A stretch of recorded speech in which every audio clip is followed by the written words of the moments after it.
Bonjour à tous, un nouveau focus consacré aujourd'hui au contrôle de constitutionnalité des lois de finances, contrôle exercé par le Conseil constitutionnel et qui présente, s'agissant des lois de finances, certaines particularités sur lesquelles je souhaite attirer votre attention. Nous allons parler des modalités de saisine du Conseil constitutionnel, nous allons parler également du délai au terme duquel le Conseil intervient en la matière. Bien évidemment, cette vidéo devra se compléter au travers des renvois qui sont opérés soit dans le cadre du descriptif, soit dans le cadre du plan du cours, des apports essentiels de ce contrôle de constitutionnalité, puisqu'on étudiera, on constatera que les textes organiques, et notamment l'ordonnance du 2 janvier 1959, ne pouvaient être comprises qu'au travers de la jurisprudence du Conseil constitutionnel.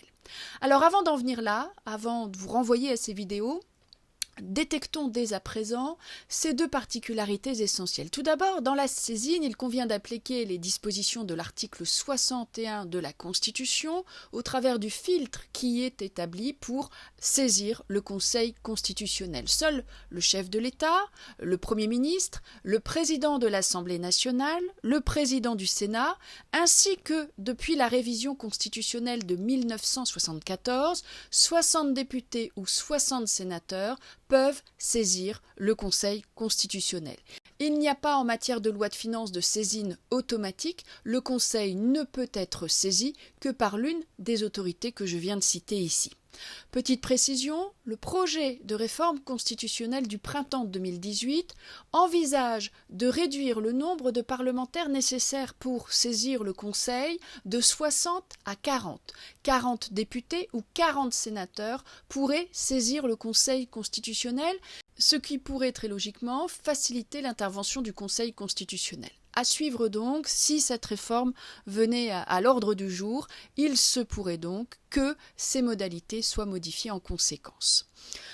Depuis 1974, depuis que ces parlementaires, 60 députés ou 60 sénateurs, ont ainsi la possibilité de saisir le Conseil constitutionnel, on constate, s'agissant des lois de finances initiales, que la saisine est devenue quasiment systématique. Depuis cette réforme de 1974, seules 5 lois de finances ont à ce jour échappé à ce contrôle de constitutionnalité. Il s'agit des lois de finances pour 1989, 1993, 2007, 2008 et 2009. S'agissant des lois de finances rectificatives et des lois de règlement, les saisines sont beaucoup plus irrégulières. Alors, revenons un instant sur ces 5 lois de finances initiales qui ont ainsi échappé au contrôle de constitutionnalité. Le professeur Orsoni, dans son ouvrage, nous éclaire sur les raisons qui pourraient nous permettre de comprendre pourquoi ces 2 premières lois de finances initiales, 1989-1993, n'ont pas été soumises au contrôle du Conseil constitutionnel.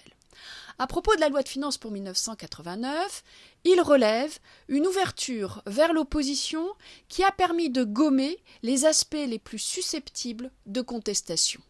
À propos de la loi de finances pour 1993, il relève la certitude de l'opposition de revenir aux affaires à l'issue des élections législatives. Ceci aurait motivé l'opposition à ne pas saisir, comme elle en avait pris l'habitude, le Conseil constitutionnel. S'agissant successivement des lois de finances pour 2007, 2008 et 2009, les raisons sont bien évidemment là également politiques. On constatera d'ailleurs que beaucoup de dispositions contenues dans ces lois de finances, et en particulier pour ces lois de finances pour 2007, 2008 et 2009, relèvent de la catégorie des cavaliers budgétaires. Pour comprendre cette notion, je vous renvoie tout à la fois au focus consacré aux cavaliers budgétaires, ainsi qu'à l'épisode du cours de droit public financier consacré au contenu des lois de finances. On y constate, on y découvre, on y apprend que certaines dispositions pourtant relevant de la loi n'ont pas leur place dans une loi de finances. Vous en comprendrez les raisons. Toujours est-il que ces 3 lois de finances ayant échappé au contrôle du Conseil constitutionnel, beaucoup de dispositions qui n'y avaient pas leur place sont pourtant entrées dans notre hiérarchie des normes, sans avoir été donc soumises au contrôle du Conseil constitutionnel qui très probablement les aurait censurées en tant que cavaliers budgétaires. Il faut donc comprendre l'intérêt finalement de certains membres de l'opposition au maintien de ces dispositions. Le risque était probablement trop grand de faire intervenir le Conseil constitutionnel, risque de voir censurer ces dispositions qui auraient été reportées d'autant, voire n'auraient plus jamais été soumises au Parlement. Ce sont ces raisons qui ont pu motiver l'absence de saisine du Conseil constitutionnel et qui expliquent pourquoi successivement, alors que lorsque l'on analyse ces lois de finances pour 2007, 2008 et 2009, on y constate de nombreux cavaliers budgétaires. Ce sont ces raisons qui expliquent très probablement pourquoi le Conseil n'a pas été saisi. Alors une fois le Conseil constitutionnel saisi, la question se pose de la décision que peut rendre le Conseil à ce sujet. Pour l'essentiel des décisions qu'il rend, je viens de l'indiquer, beaucoup de cavaliers budgétaires censurés. Finalement, aucune loi de finances initiale n'échappe à une censure constitutionnelle à minima. Mais parfois, la censure peut être totale. Ça s'est produit 2 fois depuis les débuts de la Ve République. La censure de la loi de finances a été totale pour l'exercice 1980. La loi de finances pour 1980 a été censurée dans sa totalité par la décision du Conseil constitutionnel du 24 décembre 1979. Pour en connaître les raisons, je vous renvoie au focus numéro 2 qui vous explique pourquoi cette censure constitutionnelle a eu lieu. Autre loi de finances ayant été censurée dans sa totalité par le Conseil constitutionnel, la loi de règlement de l'exercice 1983. Alors bien évidemment, on comprend qu'entre ces 2 censures totales, c'est bien évidemment la première qui a posé le plus de problèmes au gouvernement, puisqu'au terme de cette décision du 24 décembre 1979, le gouvernement se trouvait contraint par le calendrier budgétaire et a été tenu de prendre les mesures qui s'imposaient pour s'assurer que pour la fin de l'exercice budgétaire, une loi de finances ait bien été adoptée. Pour en connaître les tenants et les aboutissants, là également, je vous renvoie au focus numéro 2.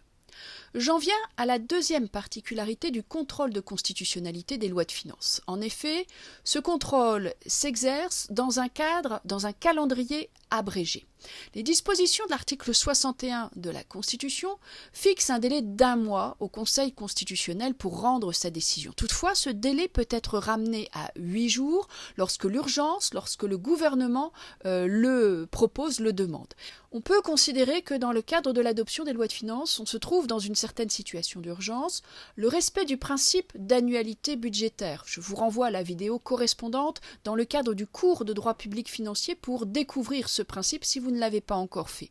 Ce calendrier budgétaire que je viens de rappeler ici, 20 décembre, a été mis en place avec le texte organique de 1959 pour s'assurer que ce principe soit bien respecté et pour s'assurer qu'au 1er janvier suivant, la loi de finances correspondante a bien été adoptée par les assemblées parlementaires. C'est donc en fonction du calendrier, finalement de la date de saisine du Conseil constitutionnel, que celui-ci disposera d'un temps plus ou moins long. On constate que généralement il se prononce avec un délai de moins de 10 jours. Il est très rare qu'il excède le délai de 10 jours.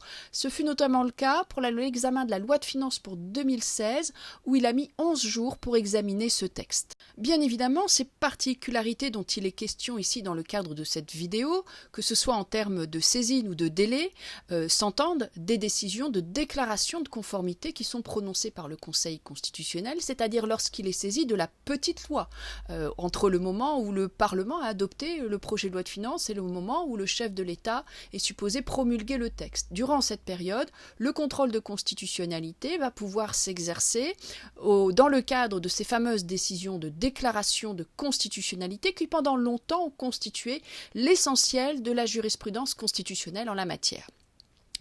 Avec la création de la question prioritaire de constitutionnalité de la QPC, bien évidemment, la jurisprudence s'est étoffée encore.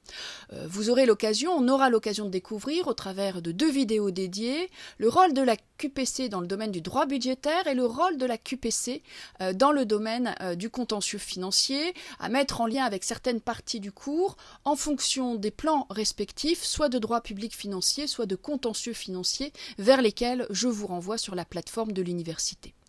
Toujours est-il que ces décisions, qu'elles soient des décisions DC ou des décisions QPC, ont notablement alimenté la matière.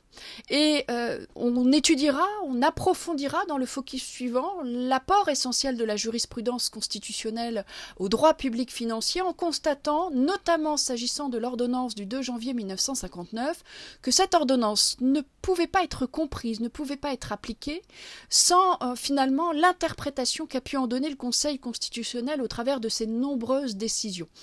Finalement, l'étude des finances publiques, l'étude du droit public financier est beaucoup plus aisée depuis la LOLF. La LOLF a soulevé peu d'interrogations en termes d'interprétation et d'application du texte, à l'inverse de l'ordonnance de 1959 qui a soulevé beaucoup de difficultés, confrontée à des vides juridiques, à des problèmes d'interprétation et également à des problèmes de constitutionnalité de ce texte. Ceci explique qu'une vidéo soit entièrement dédiée, le focus à venir suivant, ce focus entièrement dédié à l'éclairage apporté par les décisions du Conseil constitutionnel, éclairage apporté sur les textes organiques, en priorité pour l'essentiel l'ordonnance du 2 janvier 1959, mais on le verra également pour certains aspects, la loi organique du 1er août 2001. Voilà, nous en avons terminé avec ce focus, je vous invite à reprendre une activité normale.